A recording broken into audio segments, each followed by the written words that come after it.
Right now at 6, this I-205 pothole hit dozens of drivers hard. That was the damage to one of my tires. So why are their claims now being denied? Somebody has to be held responsible. That was a lot of damage done.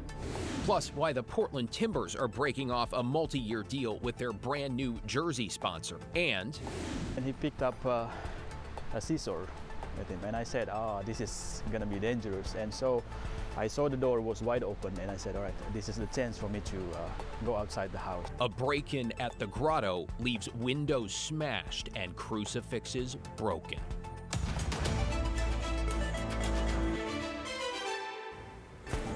Thanks for joining us. I'm David Molko. We begin at 6 with new headaches for drivers whose vehicles were damaged by a monster of a pothole along I-205 following last month's ice storm. Ashley Grams is live tonight in Westland. Ashley, many of those drivers were told to file claims with the state, though it sounds like they're now being rejected. Right, David, most of those claims were denied by the state and they were passed off to a contractor, but I found out that this isn't unique. Now, most people who submit claims, they don't get any money at all.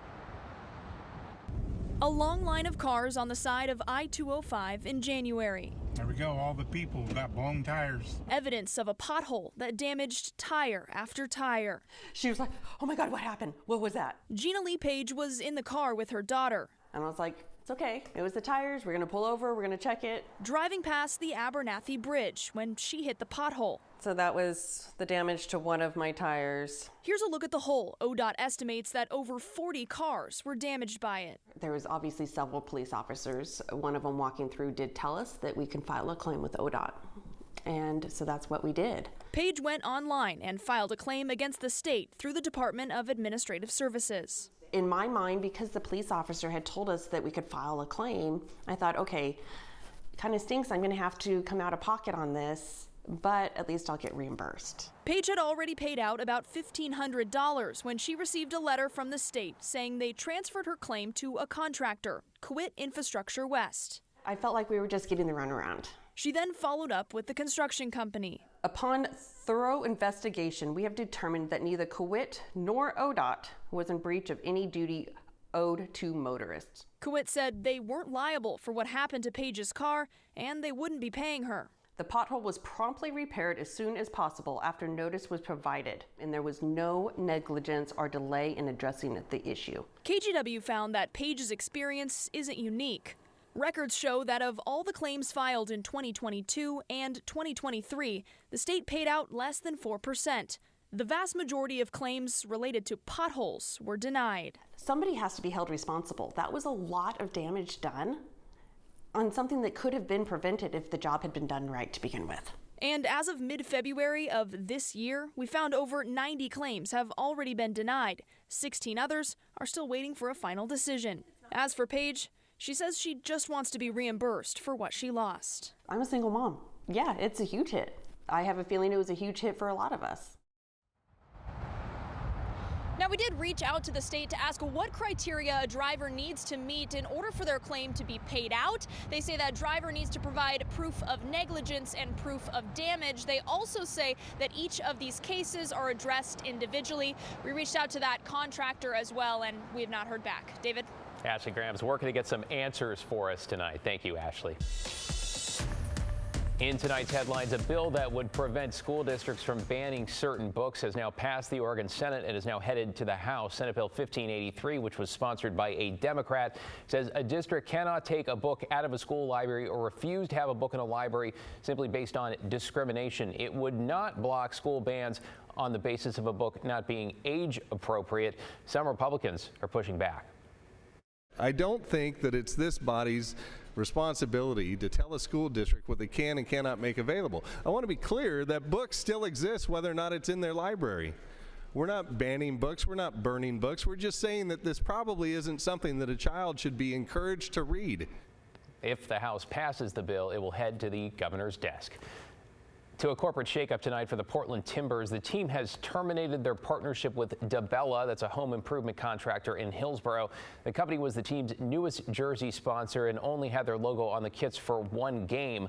before the Timbers dropped them. This move came after the Oregonian reported on court documents that claimed the company's chief executive faces allegations of sexual harassment in the workplace. We've reached out to DeBella and have not yet heard back. The Timbers, of course, have faced similar issues of their own. The team fired several executives after accusations they allowed a toxic workplace for women, mishandling sexual harassment claims among players with the Portland Thorns.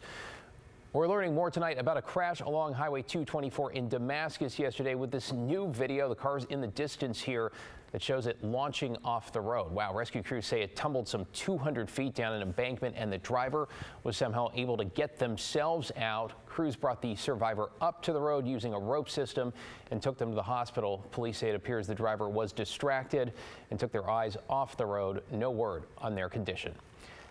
Idaho has delayed the execution of one of the longest-serving death row inmates in the country. 73-year-old Thomas Eugene Creech had been convicted of 5 murders across 3 states. He's been linked to as many as 11 deaths, including 2 in Oregon in the 70s.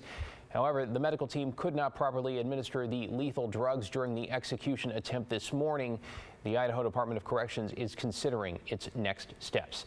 And the Oregon Liquor and Cannabis Commission, or OLCC, is relaunching its Chance to Purchase program to give people a chance to buy rare liquor. It is the first time for the sale since an investigation in 2022 found that OLCC officials had been diverting bottles for their own purchase for at least 8 years. The scandal led to the resignation of the OLCC's director and several other workers there.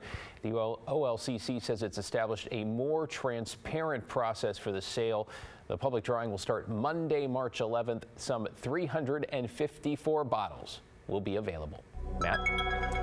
Oh, we've got a lot of snow coming to the Cascades and some cold weather coming back to the valleys. It's pretty warm today, but look at Timberline, 31 degrees. There's been 6 inches of new snow since this morning. And look at the winds, over 50 miles an hour at Garibaldi, out near Astoria, 47, Portland, a gust of 31. And our strongest winds are yet to come between now and about midnight tonight. You can see the rain just plastering the entire area, and it's getting heavier at the coast and off the Oregon coast too. So again, that's what's coming our way tonight. A very windy and a very rainy night tonight. Then tomorrow, it's going to be all about the snow in the Cascades and the coast range, but not in the valleys. No warnings here, no warnings even out in the Columbia River Gorge. A little bit too warm for that, but there will be a lot of snow coming to the mountain. So any travel to the east or west, you will be encountering snow. We'll talk more about the valley a bit later, David. Thank you, Matt. To some scary moments at a beloved Portland institution, and a man accused of breaking into the Grotto this morning, coming face to face with a priest and causing some significant damage. That priest was able to get away from the suspect and call 911. Joe Ranieri is live tonight at the Grotto in Northeast Portland. Joe, it sounds like everyone is okay. Walk us through what we know here. Well, I spoke to the executive director of the Grotto earlier this afternoon, who told me the suspect came in on the other side of those trees earlier this morning, right around 6 o'clock or so, broke out some security cameras, and then after he did that, he did some damage to the front door, breaking out some of the front windows of the monastery here, and that's how he got in. Now, once he's inside, he pretty much broke anything that was made out of glass. Now, broke some of the crucifixes as well as the art that was hanging on the walls. Again, the executive director of the Grotto told me he was inside for about 20 minutes before he broke into Father Leo Hamber's bedroom. He just got off, Father Leo just got off the phone when the suspect, 57-year-old Paul Yeager, busted his front door open with a large stick, according to Father Leo. Got up and then called the security right away, and the security told me to call 911.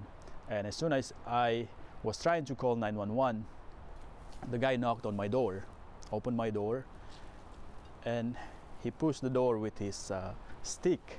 I thought it was a gun. And then he picked up a scissor with him. And I said, this is gonna be dangerous. And so I saw the door was wide open, and I said, all right, this is the chance for me to go outside the house. Yeah, Father Leo was able to run outside after seeing the suspect grab that pair of scissors. Once outside, he called police. Now, the suspect barricaded himself inside one of the rooms earlier this morning before police were able to get him out. But again, nobody was injured in all of this. Again, there's 2 priests that live inside this monastery. None of them were seriously hurt or hurt at all, I should say. There is also houses for nuns, too, and they were gone at the time, luckily. safely. And Father Leo just thankful everybody was able to walk away. David, back to you. Yeah, understandably shaken up. Just glad everyone is okay. Thank you, Joe. Two mothers who suffered similar tragedies have two very different opinions about police chases. They told their stories today to legislators in Washington during a hearing to potentially roll back some restrictions on those chases. Drew Mickelson reports. Legislators say the Parental Rights Initiative covers issues that are, for the most part, already protected by existing state law. But the Police Pursuit Initiative would be a drastic policy change. Lawmakers heard from two mothers on this issue who are divided about it. My tragic story started when my firstborn son, Giovanni, was profiled and pulled over. Both women. My 12-year-old daughter, Immaculate, and her best friend, Kathleen, are victims of the no pursuit law. Want legislators to know their actions impact lives. Amber Goldade's daughter was hit and killed by a man driving a stolen truck in 2022. Amber says the state's pursuit law prevented police from arresting the driver in the days before the deadly crash. If they could have, he most likely would have been in jail on January 15th of 2022. My daughter would be alive, and I wouldn't be here speaking today. Under a law passed in 2021, police cannot chase suspects for property crimes like car theft. Only those wanted for violent or sexual crimes, escapes, or suspected DUIs. I replay every possible scenario of what happened on June 24th, 2017. Cases like the death of Giovanni Joseph McDade helped get that law passed. Kent police shot and killed a 20-year-old when he sped away after being stopped for expired tabs. Police fought against the restrictions in 2021 and today back an initiative to once again allow pursuits for any crime. Legislators are also taking public testimony this week on two other voter-backed initiatives, one to guarantee parental rights to their child's records and another banning income taxes in state and local governments. All three of the initiatives have committee votes scheduled for Friday, but it's still not clear if any of those initiatives will make it here to the floor of the House or over in the Senate. If they are not passed by legislators, they'll be left up to voters in November. In Olympia, Drew Mickelson, King 5 News. You're watching KGW News, and straight ahead at 6, a Portland restaurant shut down apparently because someone didn't like the smell. We're not talking about wood smoke and particulates that might get into the air. We're not talking about rotting fish or meat or anything like that that's displeasing. Literally, the complaint was they didn't like the smell of the grill and the meat. Okay, what's the business saying now, and who's fighting to change city code? That's coming up.